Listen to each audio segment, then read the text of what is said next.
Hello everybody, Shifty is here and I am ready to bring you a rewind player feedback series for today. Today I think I might do two actually.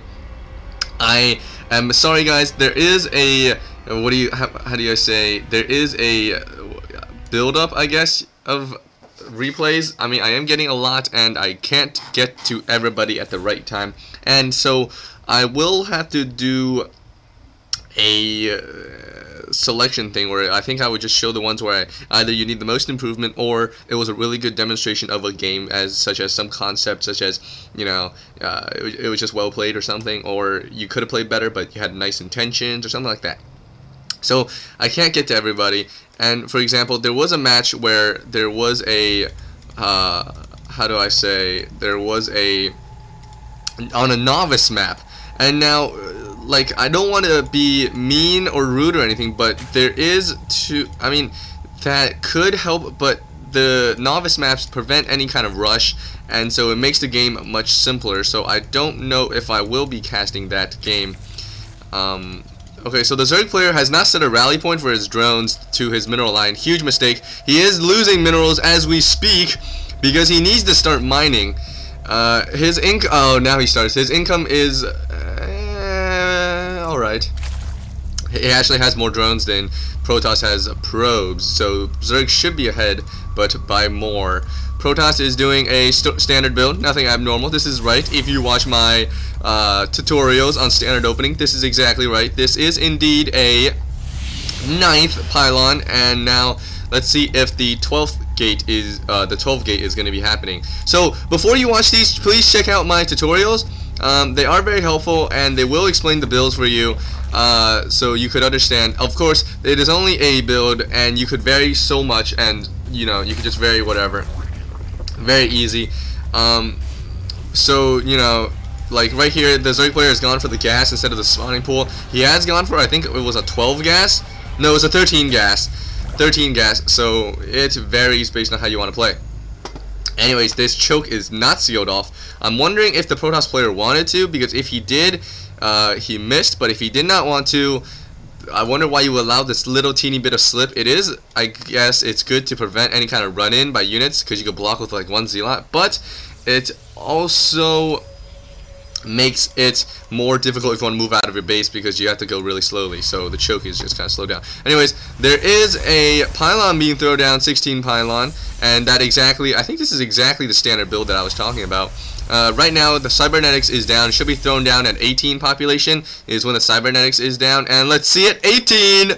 Perfect. So Sandbox, thank you for demonstrating a perfect execution of the Protoss standard opening.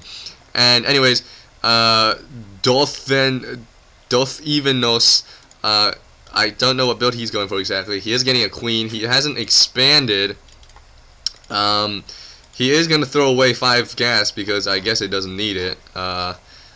And what was the gas for? What is he? Oh, metabolic boost. So he's getting Zerglings, but he is not building Zerglings. So if you want to get the metabolic boost, oh, I suggest you get a lot of Zerglings. Invest heavily in Zerglings. And oh, what was that just died? I think it was a drone.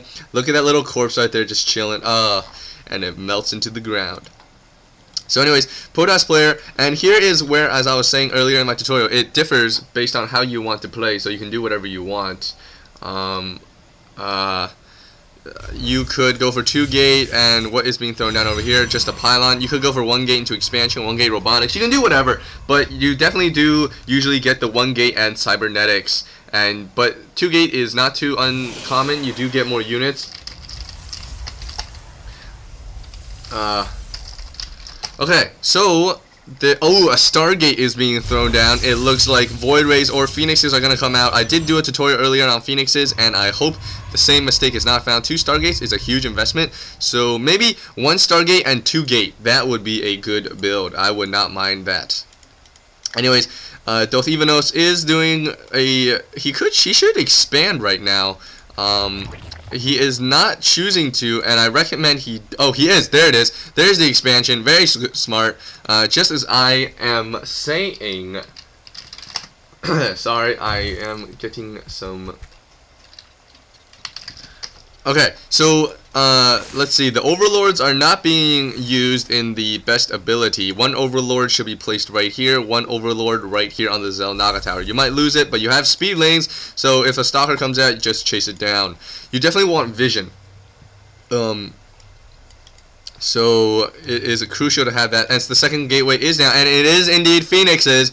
Now, one Phoenix is not going to be able to do much. You do need Phoenix in bulk.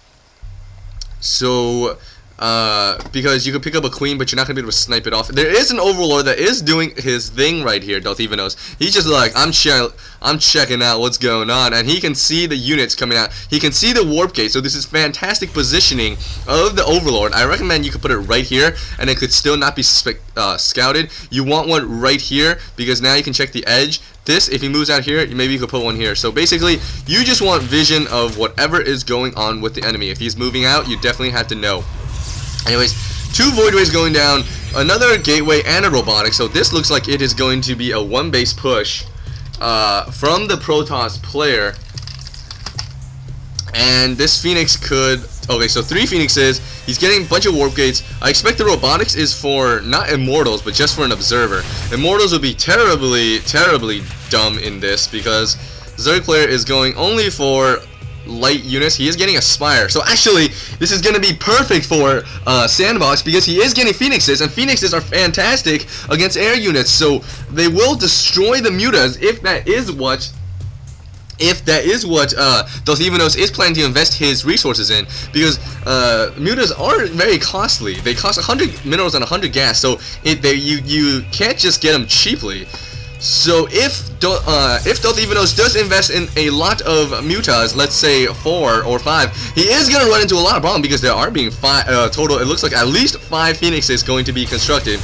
And look at this. Oh, I guess these Phoenixes don't even care. Oh no, here they come. So anyways, Sandbox takes a little vision of the rocks being destroyed, and here Dothevenos pulls out. This is very annoying for the Protoss player when this rock is destroyed, because you do want to secure this expansion with this rock here, unless you want to cannon up, which is just a greater investment in units or in minerals. So evolution chamber being thrown down. I suspect ooh, 4 corruptors go. I suspect some spore colonies are gonna go up. But anyways, is he gonna finish this queen? Is he gonna get it? He gets the queen. Very nice play. Now he goes overlord hunting to supply block the Dothevenos. Very, very intelligent. Very, very good play. This is fantastic use of Phoenixes. If you can't use to pick off the drones, pick off the overlords. This is like Corsairs in StarCraft 1, except you could do a little harass. And oh, these corruptors are just going to get destroyed. You could still attack with the Phoenixes. 4 Phoenixes will destroy 4 corruptors. He needs to micro this. Oh, he did not micro that Phoenix. Micro this Phoenix away. Move it away. There you go. Very good. He is going to chase, so just keep running. If the other ranged units are chasing, just keep running and have these. Just keep running. And very good. Just keep running with this Phoenix. And oh, this looks like it is very bad for Dothevenos right here. And look at this. Look at this. He's just flying so freely. It's like a hang glider, the Phoenix. Such a cool unit. So anyways, he is going to pick this up, and oh no, drop him. You can cancel the drop. There you go.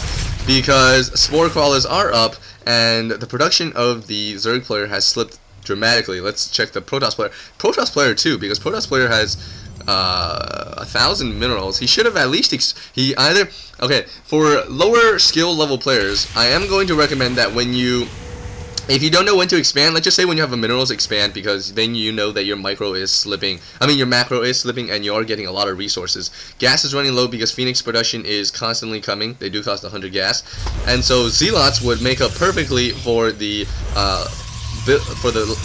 unit composition of Phoenixes and Zealots, because Phoenixes take out all air and Zealots take out all land or all ground troops. So this is very smart. Chrono Boost could be used to Chrono Boost the Phoenix out faster.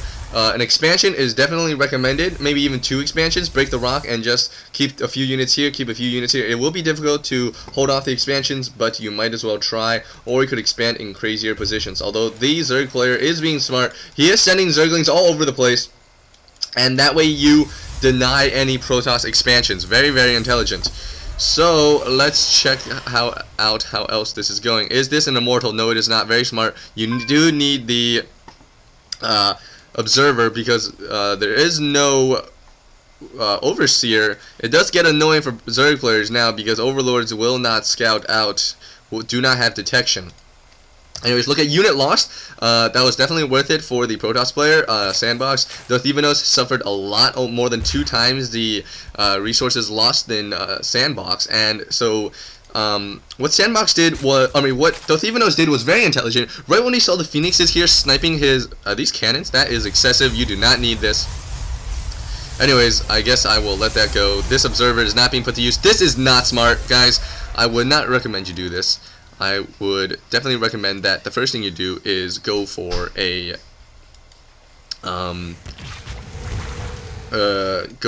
break the rock and then build up the cannons here, because then you can secure this expansion here. You're just kind of like putting 450 minerals to waste.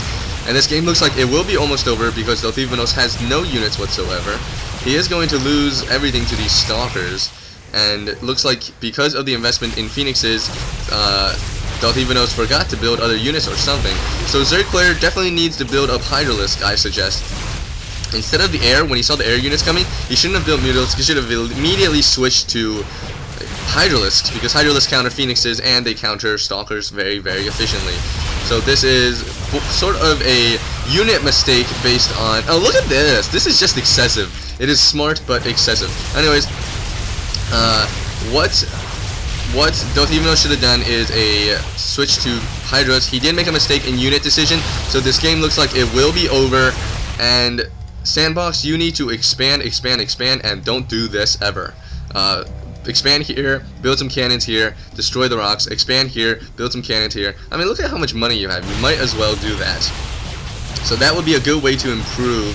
And Dothevenos, look at this. It wasn't even funny, because it isn't funny, because he just left his overlords hanging all right here to die. So that sucks for him. And that is good game, guys. Thank you for watching. More tutorials and replays will come up, but just be patient with me because it does take a while to process. Thank you, guys.